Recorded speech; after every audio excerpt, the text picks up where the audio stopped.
So I didn't see this article, but it's going to be a real interesting one. Activision Blizzard and NetEase's breakup was caused by long brewing disputes and alleged threats. Now, if you don't know what this is talking about, essentially Activision Blizzard had a partnership with NetEase, which is a Chinese big company, to publish their games in China. Why did they do this?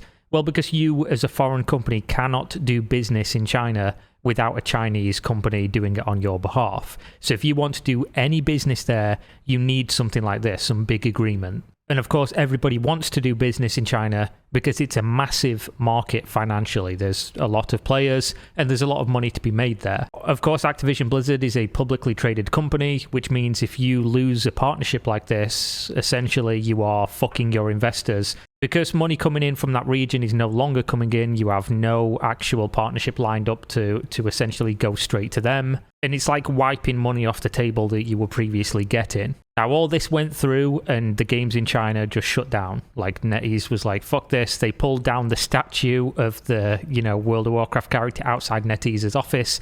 It seemed like they were really, really spurned by this and really done.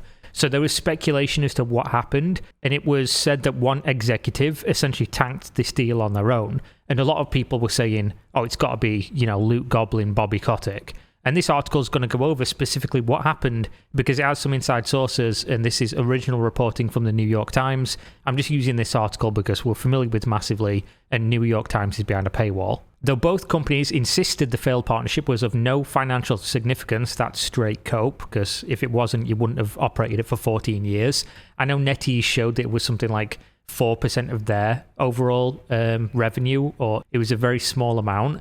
But obviously for Blizzard, you've got one massive region that's no longer giving you money. That has to do something. Blizzard suggested NetEase's proposals ran contrary to its operating principles, while NetEase implied Blizzard negotiated in bad faith and blasted Blizzard for a last-minute WoW-saving proposal. It was brash, unseemly, and commercially illogical. A NetEase exec ultimately pinned the blame on an unnamed Blizzard jerk, literally called him a jerk, but the full details of how the partnership soured weren't public, and the games went dark for millions of Chinese players and the Chinese staffers who worked on them.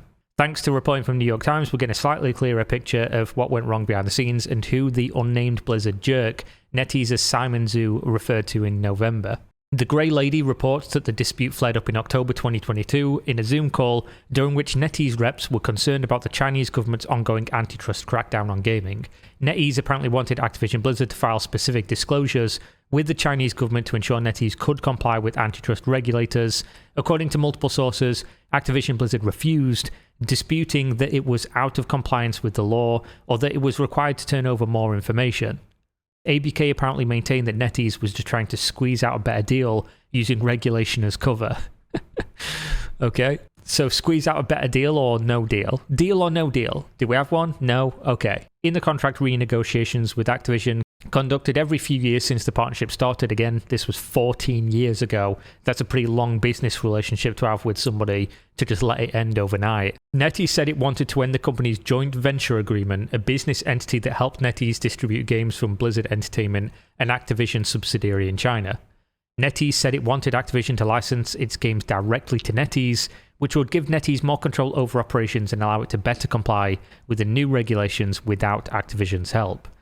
It sounded as if NetEase had been clashing with ABK's CEO Bobby Kotick for several years before this specific dispute, chiefly because of NetEase's investments into what ABK consider rival spin-off companies. Oh, here we go. Here we go. We're getting into Bobby's fifis again. Destiny 2's Bungie is mentioned by name, and though the other isn't, the timing and context tell us it's Ben Brode's second dinner, which launched Marvel Snap thanks to NetEase's funding. So essentially what they're saying here is Bobby was upset. Bobby was upset that people or companies were leaving Activision Blizzard, making games that people want to play, and NetEase were funding those games, which of course a lot of companies do this. Riot Games funds a lot of games. Of course, Riot Games funded by Tencent. Tencent, of course, owns a lot of companies. NetEase, divvies money out. Pretty much all these big companies do this for smaller indie startups and things like that. In fact, Activision and NetEase inked a deal in 2019 to stop NetEase from, quote, hiring former Activision employees or investing in gaming studios directed by them. Mate, come on. This just seems so anti-competitive and ridiculous, but it completely goes in line with everything we know about Bobby Kotick from behind the scenes at this point. I'm surprised that man still has a job. The fact he tanked this deal is just so ridiculous, it's insane. The stage for the October's conference call dust-up was further set up by the ongoing Microsoft buyout of ABK. Kotick was supposedly concerned that agreeing to NetEase's demands would cost ABK IP control and cause more intrusion from Chinese regulators, not less. And then the meeting fell apart entirely. And these are quotes here. At some point in the conversation, which was conducted at times through translators, Activision executives felt that NetEase CEO William Ding threatened Mr. Kotick. The Chinese government was reviewing the Microsoft acquisition, and the executives recalled that Mr. Ding said NetEase could sway the government either to block or support that deal, depending on the outcome of the licensing discussion, according to two people familiar with the call and a document reviewed by The Times.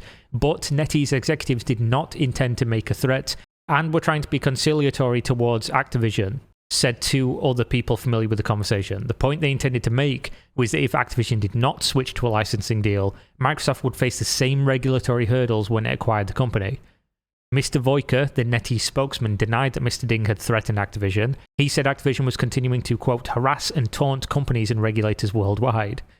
We've literally seen this, by the way. Bobby Kotick has repeatedly just randomly done interviews where he just talks shit about entire countries and their regulatory bodies, which is just wild to me. He says it really isn't about whether it's Sony or Microsoft's platform, it's really about the future of technology. And they've said now for the last year, I think Rishi Sunak has said they'd like to be the Silicon Valley of Europe or of the continent. And it feels like this can't get through. They're not going to be Silicon Valley, they'll be Death Valley. So obviously what regulators and things are trying to figure out at the moment is there an antitrust violation or a problem here with like Activision Blizzard being purchased by Microsoft, because is that going to be anti-competitive? Are they going to own too much and therefore have like a stranglehold on the market and, you know, squeeze out other companies and things like that? The reason this happens is because they don't want monopolies. Like most countries have something like this. So when this is going on and all of these governments and these regulatory bodies are looking into this, why have you got Bobby Kotick just talking shit about these regulatory bodies? And that's what they're referring to here. He said Activision was continuing to harass and taunt companies and regulators worldwide. That's what they mean here. If you're getting that sinking feeling in the pit of your stomach, realizing those MMOs were brutally demolished over a game of corporate telephone sprinkled with a pinch of corruption and or extortion and or execs looking hard for reasons to bail, then yeah, I feel you. Now, from the perspective of like a Western person who still has WoW and all the Blizzard games, one thing that a lot of people don't take into account is that, you know, put the business bullshit aside, and how tanking this deal is essentially like a failure of your fiduciary responsibilities to, you know, act in good faith and earn the company money for shareholders. Though, of course, that argument gets stronger or weaker when you see the financials of how much China was bringing into the company and whether it really massively moves the dial at all. The first and foremost thing you should look at as gamers is that Bobby Kotick and Activision Blizzard, maybe a little bit as well on the NetEase side, tanked a deal that basically took 14 years of people playing World of Warcraft, you know, these games that came out after Diablo, Overwatch, etc., all the IPs for Blizzard, all these Chinese people, millions of Chinese people that had got accounts there that had been playing these, that love these games, they just ended overnight. They were playing one day, they were like, oh man, I love World of Warcraft, and then the announcement came through, it's closing, you fucked, your account's gone, everything you've done is just wiped out. And it's not because the game's closing down, the game was doing incredibly well, it's because we just couldn't come to terms. So fuck all of you people. Because obviously Activision Blizzard and Bobby Kotick do not give a singular fuck about anybody. They don't care if you want to play the games. All they care about is money, and all that Bobby Kotick cares about is his little fee-fees. Following that fiasco, Activision apparently offered a new deal that required NetEase to pay it $500 million up front rather than throughout the contract's lifetime, which NetEase rejected as commercially illogical, which leads us to today, when Blizzard China is gone, save for whatever remnants are keeping the lights on for Diablo Immortal, until that license expires too. And as for NetEase, it's got Justice Online now, an MMO that it swears isn't World of Warcraft but could certainly be mistaken for a fraternal twin. Isn't Justice Online that like Chinese martial art? Yeah. This is the one that I tried to play, but they just like repeatedly ban your account for VPNing in. Aren't they making like a Chinese version of WoW basically that's essentially just like a carbon copy? A few other bits to note. The NYT article suggests Blizzard's Chinese player base was only 3 million players and represented $750 million in annual revenue. We'd assumed more players and far less money based on Activision Blizzard's claims. Our best guess was closer to a third that in annual revenue, meaning this split was much more costly than we thought. Oh yeah, Microsoft is basically staying out of it and not commenting on it. So yeah, that was really interesting. And essentially what they've done here is cost everybody games in China, 3 million people, which, only 3 million, but also cost the company $750 million in annual revenue. But it is just hilarious that we get these details that essentially Activision Blizzard are forcing companies that they do business with to agree to not hire people who leave their company and not invest in companies that those people go and work for. It's good that some of these companies still are doing that, because working in a corporate environment like this is not always ideal. And obviously Ben Brode being one of the big people who were behind Hearthstone, going and making Marvel Snap, which pretty much everyone I've spoken to that plays Marvel Snap absolutely loves the game, and it's not like ridiculously predatory monetized or anything like that. I'm just glad that they still can get funding and make these games. So yeah, that's it for this one, guys. Thanks for watching. See you next time. Peace out.